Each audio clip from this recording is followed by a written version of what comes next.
Daniel sekarang dah tenang. Dia tak perlu lagi cek graf setiap minit atau takut duit hilang. Dia guna satu strategi yang orang panggil, jangan letak semua telur dalam satu bakul. Apa maksud dia? Daniel gunakan teknik diversification. Dia tak letak semua duit kat satu tempat. Dia bahagikan. Sikit kat tempat rendah risiko untuk survival dan sikit kat tempat tinggi risiko untuk growth. Dia tak cari untung cepat, tapi dia cari untung yang mampan. Melabur ni sebenarnya macam tanam pokok.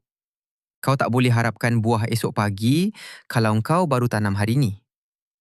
Bila kau ada sistem, kau takkan panik bila ekonomi jatuh. Jangan biarkan duit korang tidur bawah bantal. Biar dia beranak masa korang tengah tidur.